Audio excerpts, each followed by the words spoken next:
안녕하세요. 안녕하세요.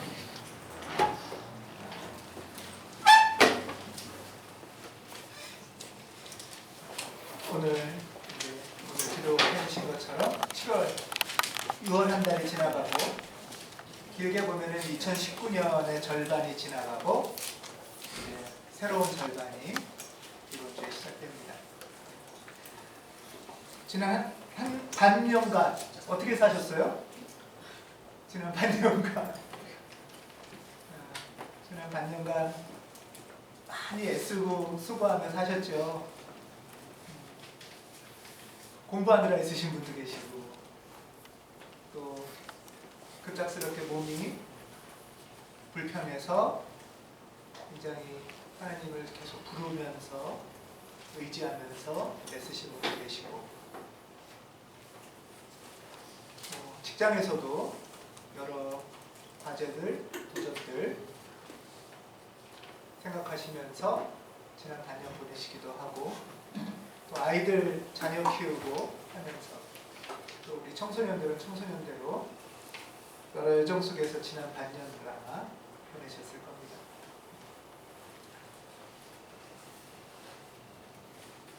어떻게 지난 반년 잘 보내셨나요?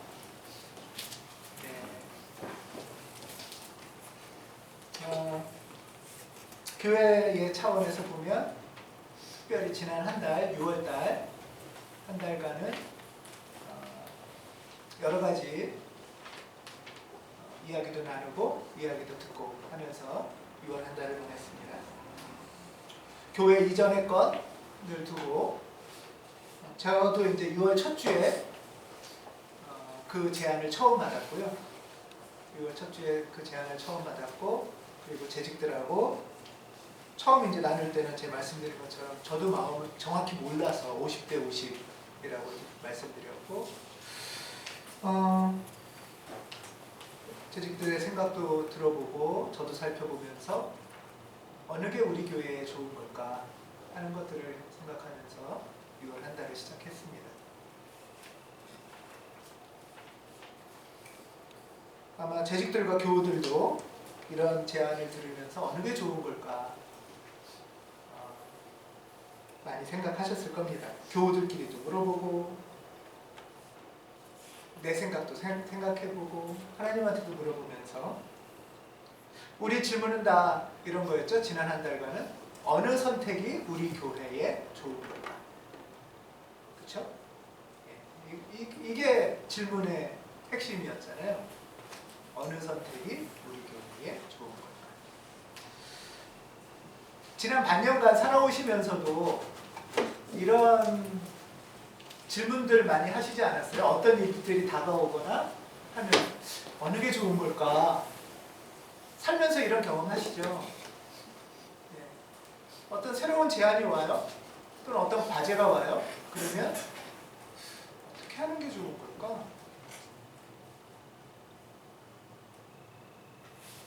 그럴 때마다 누구를 찾아가서 물어보고 싶기도 하고 누구 중에는 점집도 포함되나요? 점집에 찾아가서 어떻게 하면 좋을까요? 뭐 이런 걸 물어볼 수도 있나요? 오죽 답답하면 정보를 찾아보기도 하고 하나님한테 기도를 하기도 하죠. 내가 잘 모르니까. 신앙에서는 이런 과정을 분별의 과정이라고 부릅니다. 그러니까 분별이란 뭔가 모호한 것들이 섞여 있는 거예요. 약간 이렇게 명확하게 보이지 않고 약간 뿌예요. 그래서 이 모호하게 섞여 있는 것들을 이렇게 좀 분리해내고 골라내는 이 과정을 분별이라고 합니다. 뭐 분별이란 용어는 안 써도 여러분들도 계속 이거는 치우고 이건 아닌 것 같고 뭐 이런저런 생각들을 하시잖아요. 왜냐하면 우리의 뭐 개인적인 개인사든 가정사든 교회든 뭐 그냥 명확하게 이걸 선택하면은 이건 100% 좋고 나머지는 다 아니고 이걸 선택하면 100% 나쁘고 이런 일은 거의 없지 않아요? 여러분? 이게 되게 좋은 것 같아도 이걸 선택하면은 뭔가 좀 걱정되고 염려되고, 또 다른 걸 선택하면은 또 다른 사람이 걱정되고, 이런 과정들이 우리의 삶에 있기 때문에 암만 영성적이라고 해도 꿈꾸다가 하나님이 뭐 이사 가라 이렇게 쫙 써있지 않는 이상은, 그렇죠? 근데 사실 이사 가라는 글씨가 써 있어도 그게 또 맞는 글씨인지, 뭐 교회가 이사 가는 거 아니라도 집이 이사 가는 문제도 있을 수 있고, 직장을 옮기는 문제가 있을 수도 있죠. 뭐 직장 생활 하다가 도저히 비전도 안 보이고 사람하고는 안 맞고 때려칠까? 좀 더 있어 볼까? 뭐 이런 질문들 많이 하잖아요. 그럴 때 어떤 게 좋은 선택일까? 하고 계속 물어보죠. 우리. 교회에서 지난 한 달간 우리가 질문하고 서로 나눈 것도 사실 이 질문이죠. 어느 선택이 좋은 선택일까?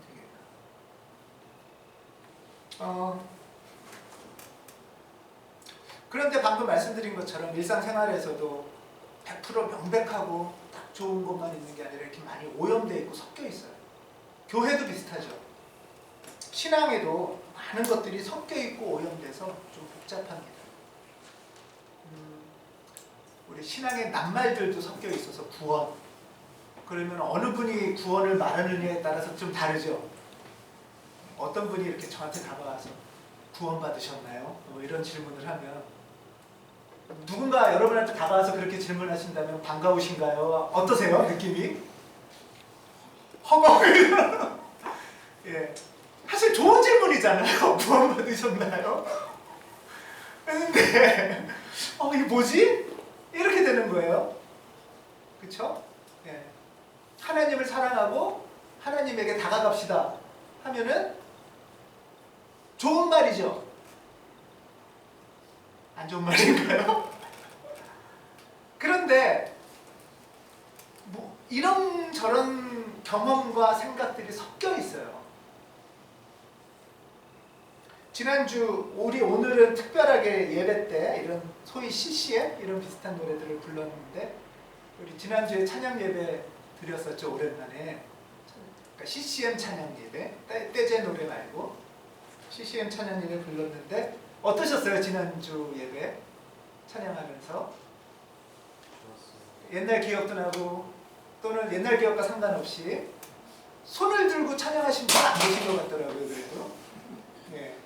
손 들고 좀 이렇게 눈 감고, 근데 눈 감고 깊이 찬양하시는 분들은 있으셨어요. 전 되게 좋았어요. 개인적으로 오랜만에 깊이 찬양하며 좋았는데, 한편으로 농담처럼 이거 한기총 찬양 아니야? 이러기도 한단 말이에요. 예를 들면 농담이지만, 그래서 좋으면서도 완전히 좋아하기 힘들고, 다가가려고 하다가도 머뭇거리게 되고, 이런 것들이 우리가 살면서 겪은 여러 섞여있는 경험들이에요. 그렇지만 우리가 해야 할 일은, 예를 들면 쌀에 돌멩이가 좀 섞여 있다고 해서 쌀을 통째로 버릴 수는 없잖아요. 쌀에 겨도 좀 있고 돌멩이도 있으면 어떻게 해야 되죠? 골라내야죠. 그걸 그냥 밥을 지면 무모한 짓이죠. 쌀이 더 많으니까 참고 먹자 이럴 수는 없잖아요. 물론. 그렇지만 그것만큼이나 무모한 짓은 오염됐으니까 갖다 버려버리자 라고 하는 거예요.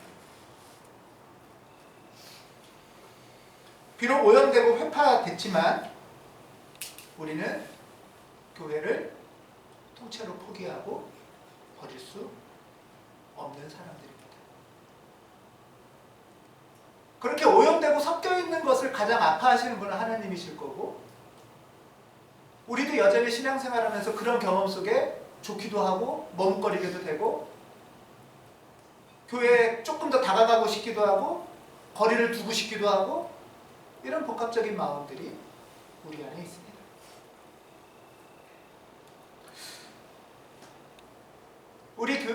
저는 레디컬이란 말이 있는데요. 레디컬은 전 몇 번 나눴던 것 같은데 급진적인 이런 뜻이 아니래요. 원래 레디컬은 뭐 레디시라는 무, 땅속으로 뿌리 깊이 들어가는 무에서 나온 말이래요. 그래서 땅속 깊이 본질적이라는 의미래요. 원래 레디컬이라는 의미가 뿌리를 깊이 박는. 그런 면에서 우리 교회는 오염된 것을 걷어내면서 더 뿌리 깊은 레디컬로 가는 과정으로 우리가 지난 한 달간 같이 겪고 나온 게 아닌가 이런 생각을 해봅니다. 더 본래적이고 본질적인 걸로 가기 위해서 우리는 분별을 해야 됩니다. 오염된 것을 걷어내야 되죠. 분별을 해야 되는데 칠판을 분별을 하려면 어느 게 좋지? 라고 할 때는 항상 기준이 있어야 되죠. 잣대가. 그쵸? 기준이 있어야 돼요. 분별을 한다. 어느 게 좋을까 할 때는 가장 원칙은 기준입니다. 기준. 저는 오늘과 다음 주 두 번에 걸쳐서 교회의 분별의 기준을 나누려고 하는데요. 신앙생활에서도 언제나 제일 중요한 것은 사실 기준이에요. 이게 신앙적으로 옳은 건가? 이게 맞는 건가? 할 때 내 안에 어떤 레디컬한 본질적인 기준이 있으면 그 기준으로 재보는 거잖아요. 그 기준이 라틴어로 캐논이고 캐논이 다시 말하면 성경이라는 얘기죠. 고든 자, 내 행동과 판단을 잴 수 있는 고든 자가 우리에게는 필요합니다.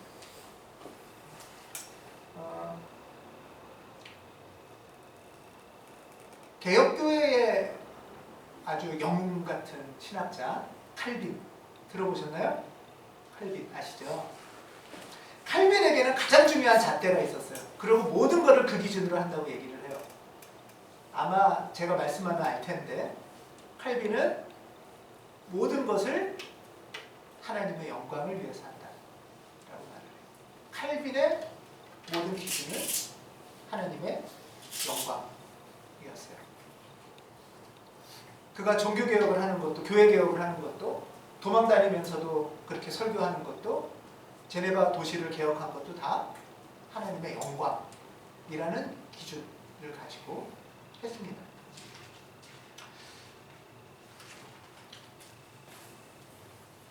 고린도전서에는 이런 말이 나오죠. 여러분은 먹든지 마시든지 무슨 일을 하든지 모든 것을 하나님의 영광을 위하여 하십시오. 먹든지 마시든지 이거는 우리의 일상의 가장 기초적인 삶이잖아요.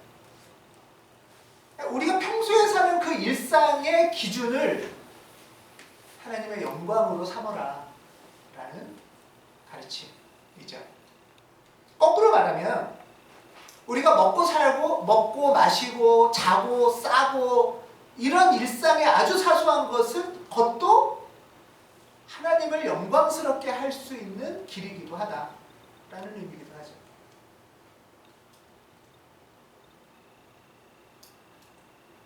또 한편으로는 이건 무슨 말이냐면 먹고 마시는 일, 즉 우리가 이마트에서 물건 살 때 딱 이거잖아요. 먹을 거 사고 마실 거 사잖아요. 물건 살 때도 여러분 물건 살 때 선택의 기준은 뭐예요? 보통? 가성비? 요즘은 저는 처음 들었는데 가심비?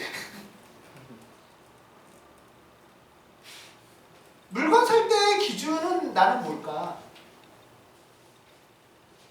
를 생각해 보는 거예요.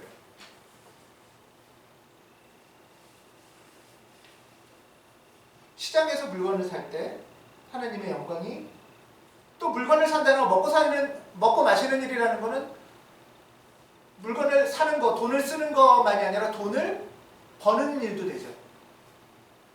돈을 버는 방식에서 내가 선택의 기준이 있다면,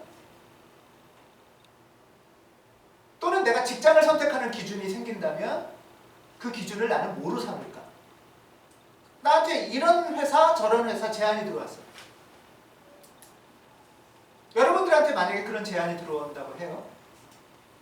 그러면 가장 근원적인 잣대, 기준을 뭐로 삼으실 것 같으세요? 어느 게 좋을까? 이거 먹고 사는 일이라는 건 다르게 치면 또 아이들 자녀 교육이나 육아도 되겠죠? 먹고 사는 가장 기초적이고 가장 사소한 일에도 우리는 늘 이게 좋을까? 저게 좋을까? 물어보잖아요. 그럴 때 그렇게 물어보는 우리의 내가 갖고 있는 그 기준은 뭘까? 하는 것이 지금 분별의 첫 번째입니다. 칼빈은 그리고 고린도전서에서는 그 기준을 하나님의 영광이라고 얘기를 해요.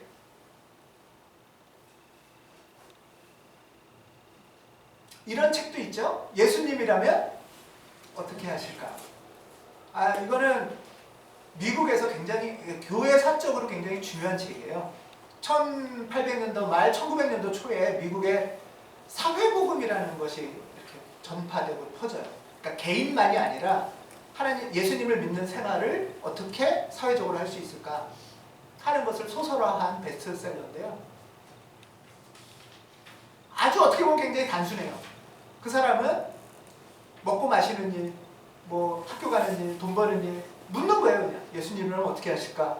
그러니까 분별의 기준을 그 소설에서는 예수님인 거죠.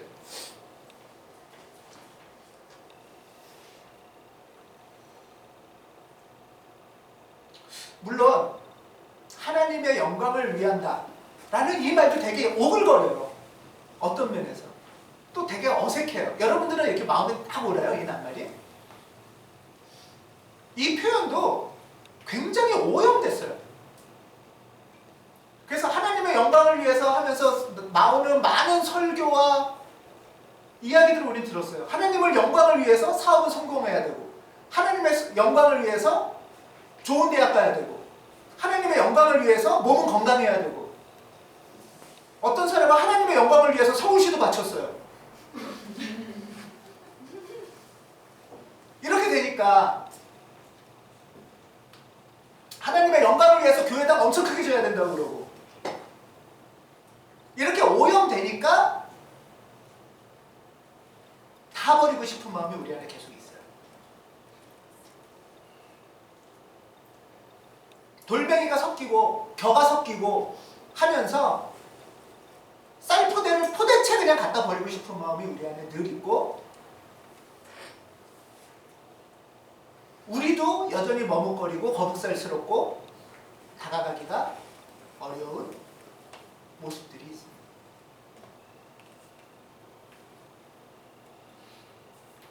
하지만 그 본래적 의미에서 우리가 다시 생각한다면,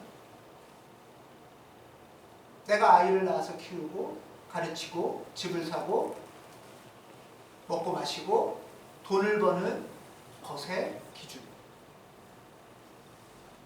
뭘까? 그럴 때마다 내가 선택을 해야 되는데 그 선택의 기준은 뭘까?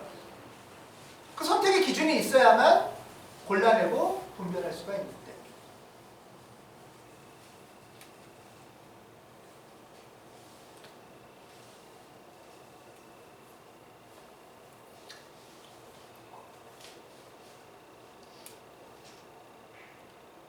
사실 우리가 선택의 기준이 있어도 그 선택대로 살기가 엄청 어려운 게 이 세상이죠.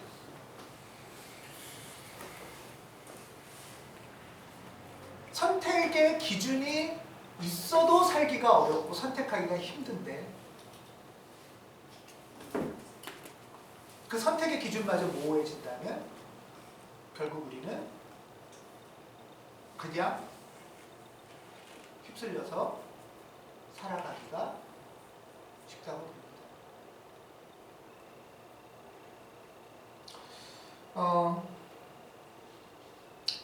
우리 그리스도인들에게는 선택의 기준, 분별의 기준은 당연히 예수님이죠. 그렇죠? 왜냐? 예수를 길이라고 우리는 고백하잖아요. 길. 그러니까 예수를 길이라고 고백하는 거는 예수처럼 그 길을 가겠다는 거잖아요. 그러니까 이게 어떤 걸까? 이게 좋은 걸까? 할 때마다 예수는 어떻게 했을까? 또는 예수는 어떤 선택을 할까? 하는 것들이 우리한테 계속 질문되어져야 하는 거겠죠.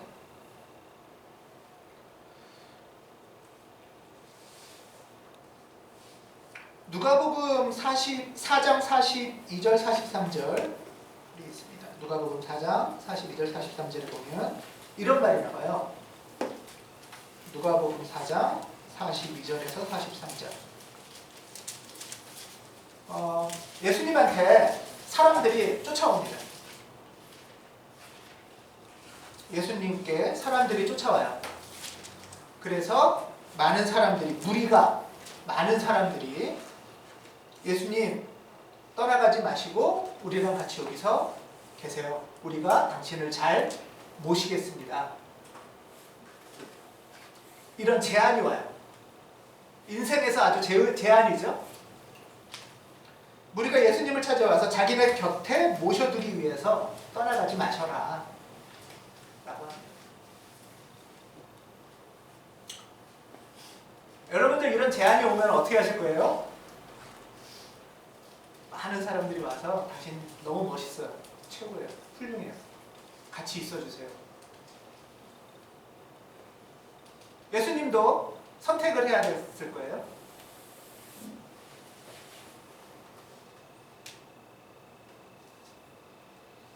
그때 43절에 보면 예수께서 이렇게 말씀하십니다.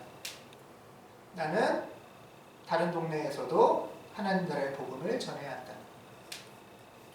나는 이 일을 위하여 보내심을 받았기 때문이다. 저는 이 말씀을 묵상할 때마다 야, 이렇게 분명한 판단 기준이 있을까?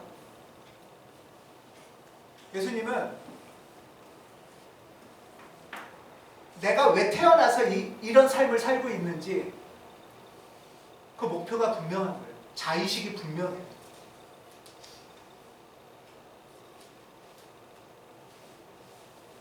나는 하나님 나라의 복음을 전하는 게 내 인생의 목표야. 그러려고 하나님이 나를 태어나게 하셨어. 나는 이 일을 위해서 보내심을 받았다는 것은 이 일을 하기 위해서 생명이 주어졌어. 내가 사는 목표야 이게. 그러니까 예수님은 이 기준을 갖고 판단을 하는 거죠.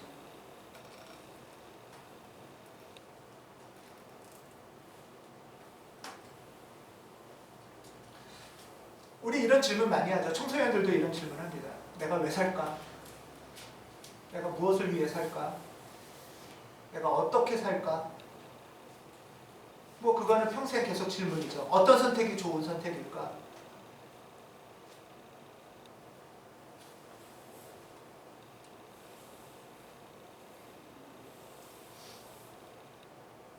예수께서는 계속적으로 기도 가운데 내가 오늘 하루를 왜 살게 됐을까? 내가 지난 반년을 왜 살게 됐을까? 올해 남은 반년을 왜 살까? 하고 매일 새벽마다 미명에 혼자 기도하면서 이 질문을 확인하는 걸지도 모르겠다 하는 생각도 듭니다.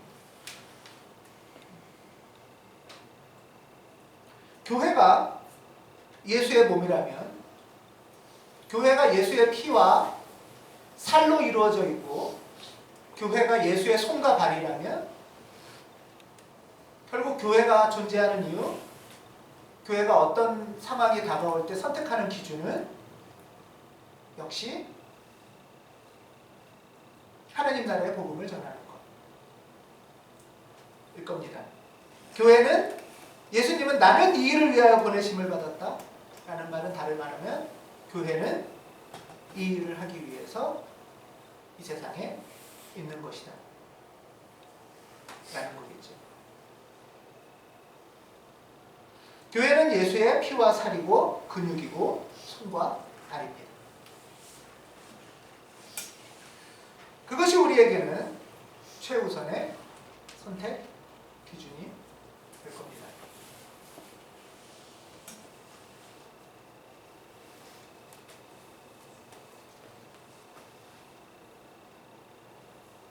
그러면 현대사회에 하나님의 나라를 선택한다는 건 뭘까?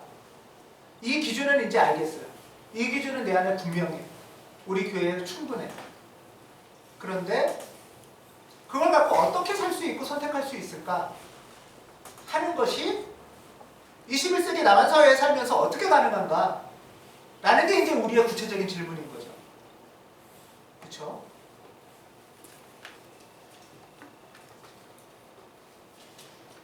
오늘 지금까지 말씀드린 거는 이미 가온교회 교우들은 충분히 알고 있는 말씀이고 늘 이 기준을 기억하고 세우려고 애쓰는 분들이라고 믿고 있습니다. 그것을 확인하고 다시 서로 격려하려고 매주 이 자리에 모이는 거죠. 이것을 이제부터 좀 더 구체화해야 되는 게 우리의 과제라고 생각합니다. 현대사회를 뭐 사회학적으로 말했을 때 아주 간단하게 이렇게 이해할 수 있어요. 제가 제일 자주 그리는 그림인데요. 현대사회는 이렇게 크게 세 그룹으로 구성되어 있어요. 현대사회는. 이 그룹이 어떤 그룹일까요? 이 첫 그룹이 네, 정부. 제가 맨날 이렇게 했어요. 정부. 이 두 번째 그룹이 시장, 네, 기업. 세 번째 그룹이 시민사회죠. 세 그룹 중에 가장 힘센 그룹은 어디죠? 여긴가요?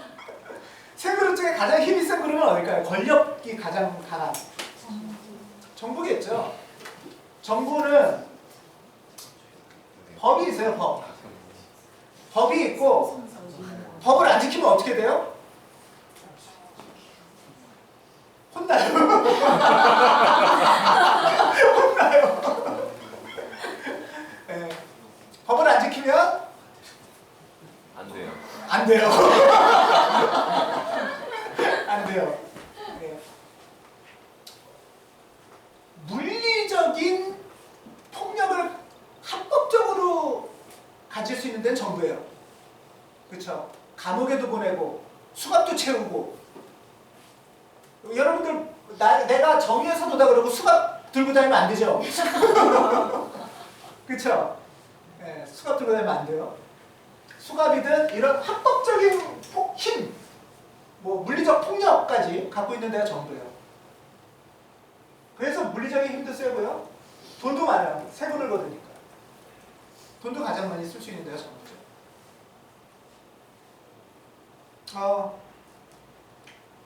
그런데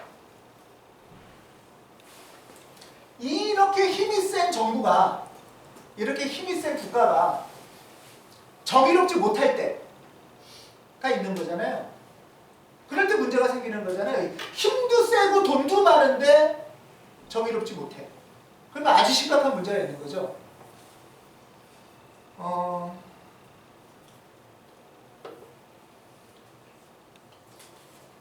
국내적으로는 이 정부가 정의롭지 못할 때 독재를 합니다. 그렇죠? 막 갑자기 이용선에게 너 한 달에 100만 원씩 세금 내. 이러고 세금 안 내면 잡아가고. 이게 독재, 불법적인 독재를 하는 거죠. 국내적으로는. 아니면 세금을 받아서 대통령이 혼자 막 써. 그래서 이번에 대통령 문제된 거죠. 예를 들면. 아니면 뭐 대통령이 막 자기 회사만 키워. 국외적으로 정부가 문제가 있는 경우에는 어떻게 될까요? 국외적으로. 아주 심각한 문제인데요. 전쟁을 일으킬 수 있어요. 국가는.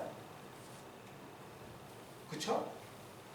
전쟁을 선포하고 전쟁을 일으킬 수가 있기 때문에 정부가 정의롭지 못할 경우에 굉장히 심각한 문제가 생깁니다. 우리나라에서도 예를 들면 70년대 월남전 전쟁 참여하고 80년대 이란 이라크 전쟁 참여하고 한국전쟁 때는 한국전쟁 이전에는 남북이 똑같이 전쟁으로 통일하겠다고 하고 이런 것들이 있었죠. 이런 정부를 견제하고 정의의 길로 가라고 요구할 수 있는 그룹이 어디죠? 시민사회밖에 없어요. 초기에는 시민사회가 너무 힘이 미약했는데 우리나라 역사 속에서 점점 시민사회가 성장해서 역사적인 일이 생겼죠. 대통령을 바꿨잖아요. 엄청난 일 아니에요? 여기에 수장을 바꾼 거예요. 아무 힘이 없는 시민사회에서.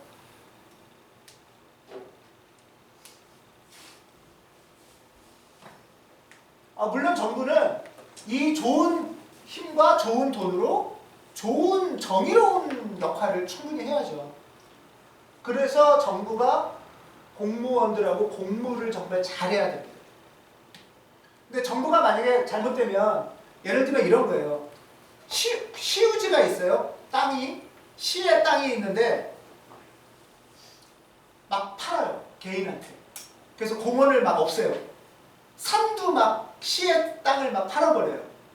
이러면 큰 문제가 생기잖아요. 갯벌, 바다 막 팔아요. 이런 것들을 막아야 되는 거죠.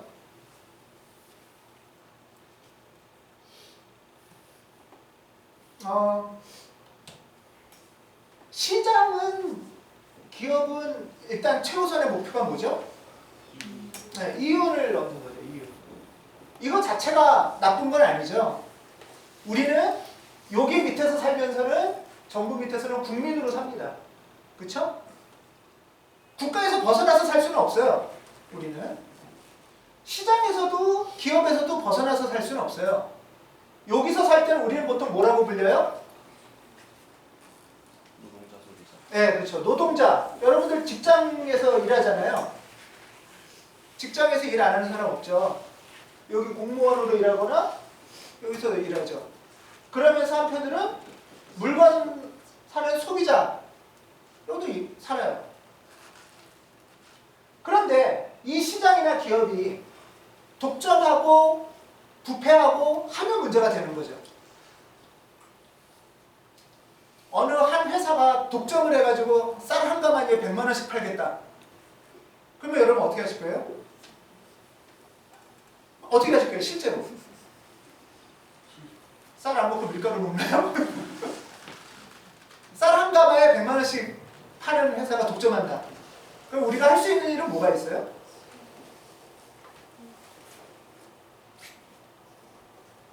여러 가지 다양한 방법을 생각할 수밖에 없는 거죠. 예를 들면 여기서 정부에다가 얘기해서 법으로 규제를 하거나 그리고 여기서 직접적으로 뭐 불매운동을 하거나 뭐 다양한 방식이 있는 거죠. 여러분들이 한편으로 여러분 직원들이고 노동자들이니까 여러분들 회사 속에서도 어떻게 하면은 회사가 불이하지 않은 회사가 될 수 있을까 하는 질문들을 하실 거 아니에요. 그렇죠?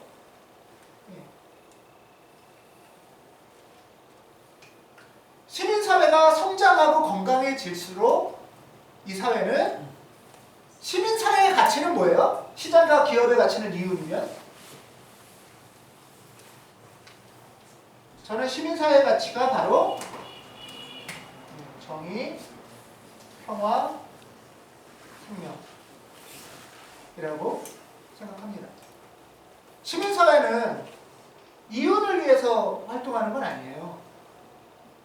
예를 들면은 정한철 집사님이 월급은 받죠. 먹고 살아야 되니까. 받지만 환경염 활동가로 한 몇 년 했으면 그래도 최소한 집 한 채 사야 되는데 아주 열악한 조건에서 일을 하면서도 하는 이유가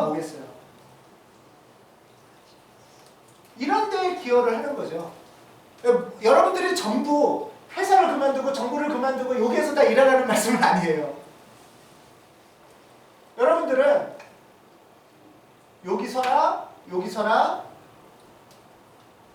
건강한 그리스도인들이잖아요. 이 정의평화생명은 우리 그리스도인들에게는 하나님 나라의 복음이잖아요. 이 잣대를 갖고 어떻게 여기로 가서 살 수 있을까 하는 것이 우리의 질문이죠, 사실은.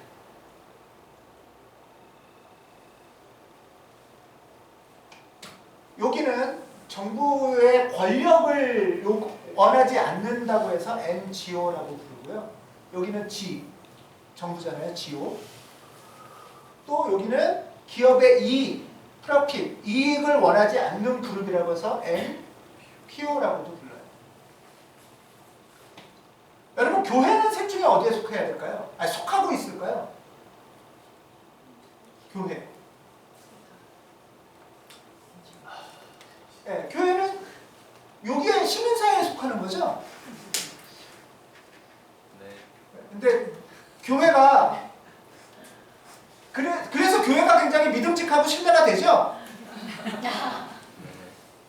교회가 많을수록 이 세상이 좋아지는 거죠. 네, 이거예요. 오염됐다는 게. 우리 그리스도인들마저 교회가 여기 있지 않다고 생각하고 현실적으로 많이 여기에 없는 것 같은 거예요. 옛날에는 교회가 여기에 많이 있었어요. 이승만 대통령을 밀어주다가 이승만 대통령이 쫓겨나면서 교회도 같이 몰라 그래요. 이승만 대통령을 쫓아낸 것도 여기죠. 이승만 대통령을 여기서 쫓아냈다는 얘기는 이 안에 있던 결탁했던 교회도 같이 쫓겨났다는 뜻이에요. 그러면서 한국교회가 처음으로 반성을 해요. 정부하고 같이 있는 것에 거리를 둬야 되는구나. 그런데 시간이 지나면서 지금은 한국교회가 어디에 많이 있는 것 같아요? 교회가 특히 대형 성장하는 교회는 몇 가지 촬영해도 되나 모르겠네. 규칙 해보고 안 되면 검열해야죠. 여러분들이 한번 생각해 보세요. 한 몇십 년, 1, 20년, 30년 안에 안정되고 성장하고 커진 교회 어디 있죠? 위치가? 강남이에요. 첫 번째는.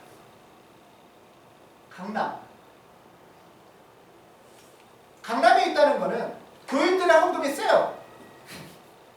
그 다음에 땅값도 올라요. 그러니까 교회를 그 위치에 두는 것 자체가 투기적 성격이 있어요. 그 다음에 교회가 헌금을 아끼고 모아요. 그 다음에 그 돈을 어디다 쓸까요? 두 번째는 건축은 아직 초보자일 때 하는 얘기예요. 기도원 땅을 사요.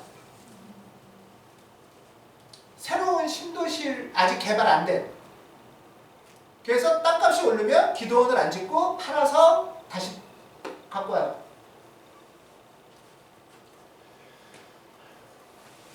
이런 과정에서 아는 사람들은 교회가 철저하게 자본주의 기업 논리로 교회가 돌아갔다고 있다는 걸 알아요. 교회만큼 교회에서 근무하는 노동 조건이 아주 안 좋은 경우가 별로 없어요. 교회 목회자나 교육자들, 공무원들 월급만큼 받나요? 교회 목회자들이나? 못 받죠? 보통 다 석사 이상인데. 왜 그럴까요? 아니, 교회가 돈이 없으면 없어서 못 준다고 쳐요. 많은데 왜 안 줄까요? 운영 논리 중에 인건비를 줄이는 게 굉장히 중요해요. 그래서 전도사님이나 담임 부목사님이 만약에 올 여름에 그만두죠? 그러면 내년 초에 못 찾자고 그래요. 쉽게 말해서 그 정도까지 오염되어 있는 거예요. 몰라도 제가 그런 질문을 했죠.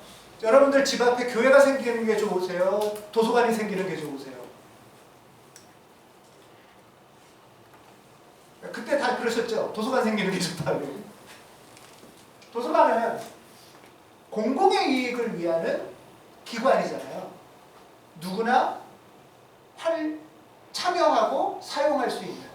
그래서 그런 기관을 무슨 기관이라고 불러요?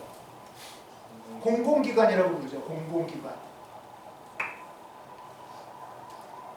공공의 기관. 즉, 이 어떤 단체가 있는데 그 기관의 성격이 공공성이 있다는 뜻이에요. 교회는 공공기관이어야 돼요. 그렇죠? 이게 하나님 나라의 복음이잖아요. 교회는 우리는 이 일을 하려고 부르심을 받았고 보냄을 받은 존재죠. 교회가 이 세상에 있는 이유는 공공, 정의, 평화, 생명을 공부하고 배우고 연습하고 가르치고 하는 수련의 장, 정의, 평화, 생명의 영성의 장을 만들어내기 위해서 있는 거죠. 이 땅에. 그리스도인들도 교회를 다니는 이유는 이 정의, 평화, 생명의 지식과 기술을 배우고 힘을 배워서 각 영역에 가서 이 영역을 정의롭게 하고 이 영역을 불이하지 않게 하는데 애쓰려고 여러분들의 각자의 직장과 자리로 가는 것이지요.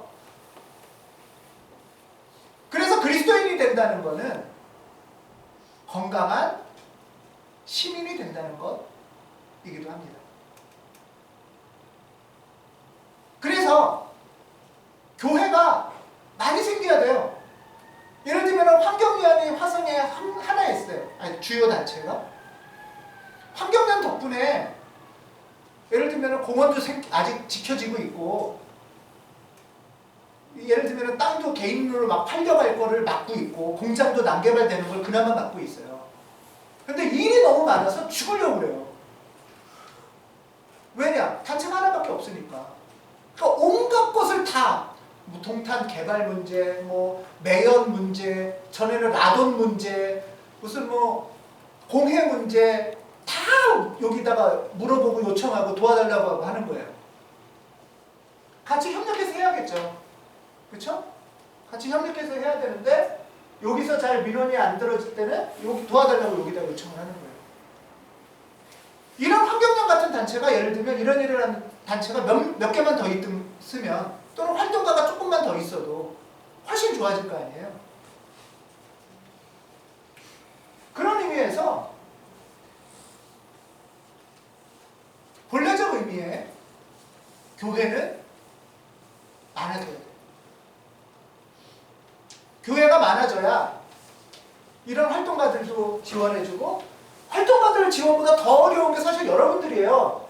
활동가들은 그래도 이 속에서 시민단체에서 활동하니까 월급은 조금이라도 최소한 인격적이고 뭐 평화로운 관계를 만들어 보려고 하는데, 여러분들 직장에서 정의를 얘기하면 어떻게 되세요?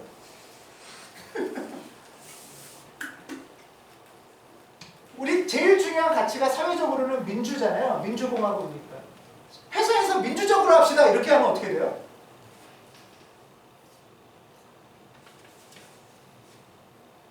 시청은 좀 민주적이에요? 예. 이 세 그룹이 모여져야 대한민국인 민주공화국이라는 게 만들어지죠. 그렇죠? 근데 실제로 여기는 민주가 중요하지 않아. 이익이 중요하고 시키는 대로 안 하면 잘려. 여기도 의사결정 구조가 굉장히 하이라키해요. 그렇죠? 행정 관료 시스템이라는 게 그렇기 때문에 그것을 이제 바꿔가려고 하는 거지만, 일상생활과 관계 속에서 민주적인 삶과 평화와 정의의 삶을 의사소통을 해보려고 애쓰고 연습하고 이게 중요하다고 계속 환기하는 곳은 여기여야 되는 거죠. 어쩔 수 없이. 물론 단체마다 그룹마다의 성격이 다르니까 이것을 다 바꾸라고 할 수는 없지만 이 시장이 시장의 법칙을 건강하게 지키기 위해서 국가가 국가의 역할을 건강하게 하기 위해서 정의평화생명의 공공기관이 충분한 성장을 해야 되고 기여를 해야 돼요. 한국 사회는 여전히 아직도 여기가 굉장히 미약해요. 그림은 이렇게 세 개가 균등하게 그려졌지만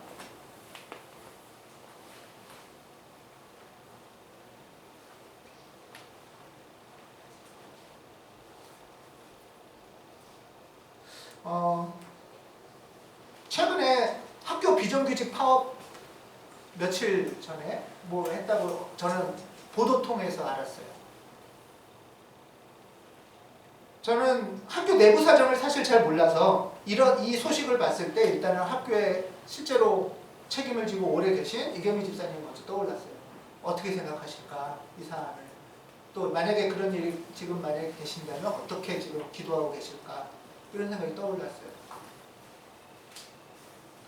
세부 사항을 잘 몰라서 저는 아직 찬반 자체를 파업 자체나 또는 아니면 비정규직의 정규화 이런 것의 찬반 자체를 아주 정확히는 잘 모르겠어요. 단순하게 그렇게 된다고 되는 문제가 아니라는 것 생각하기 때문에. 근데 제가 주목하고 싶은 거는 그 학생들이 썼던 사진, 그 피켓이었어요. 그때. 그 피켓이 뭐라고 써있냐면 청소년들이 썼대요. 그러고 이렇게 들고 있더라고요. 밥 안 준다고 원망 말고 파업 이후 관심 갖자.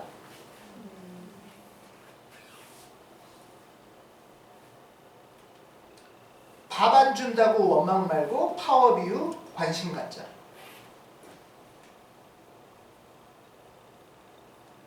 보통 중고생 청소년들이면 학교에 가는 낙이 뭐냐고 안 물어볼게요. 학교를 왜 가니? 또 학교에 가는 낙이 뭐니? 그러면 급식이잖아요.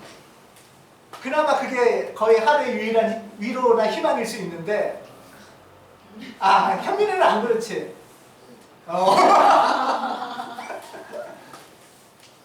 현민이는 안 그렇지만 많이 그렇대요. 그런데 내 배고픈 것이나 내 성적에만 관심 갖지 말고 왜 이렇게 됐는지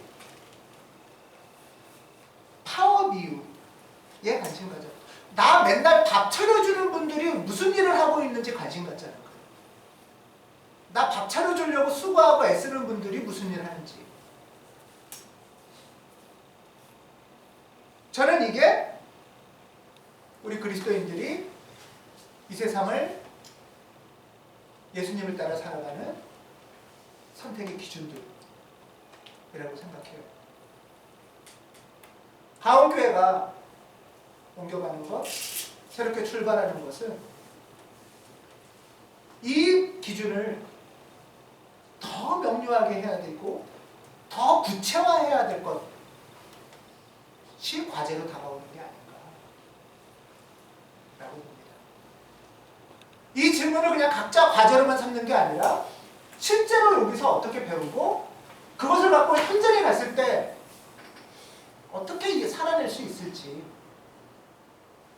그리고는 다시 돌아오잖아요. 주일날 모여서 어떤 우리한테 위로와 격려가 필요하고 치유가 필요하고 세임이 필요하고 결단이 필요한지. 저는 이때 정말 예수의 교회가 한국 사회에 나만의 교회 많다고 손가락질하지만 오염된 교회들이 많다는 거고, 저는 교회는 더 많아져야 된다. 이런 그리스도인들은 훨씬 더 많아져야 된다고 저는 생각해요. 여러분들 전도하셔야 돼요. 그리고 내가 어떤 과제와 판단의 기로에 설 때마다 어떻게 할까? 그 첫 번째, 가장 근원적인 첫 번째, 정의평화생명의 길.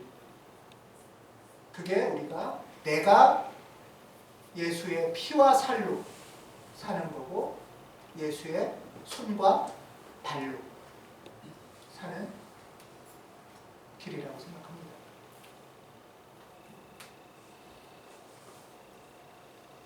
우리에게 새로운 질문의 시간들이 생겼고 그걸로 인해서 자꾸 묻고 분별하게 되는데 이 과정이 하나님이 우리에게 주시는 복된 시간이라고 믿습니다. 기도하겠습니다.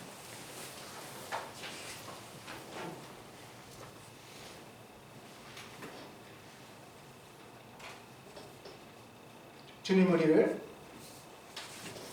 복음을 사는 그리스도인으로 정의, 평화, 생명의 시민으로 살아가도록 도와주시옵소서. 가온교회를 복내려 주시옵소서. 주 예수 그리스도 이름으로 기도합니다. 아멘.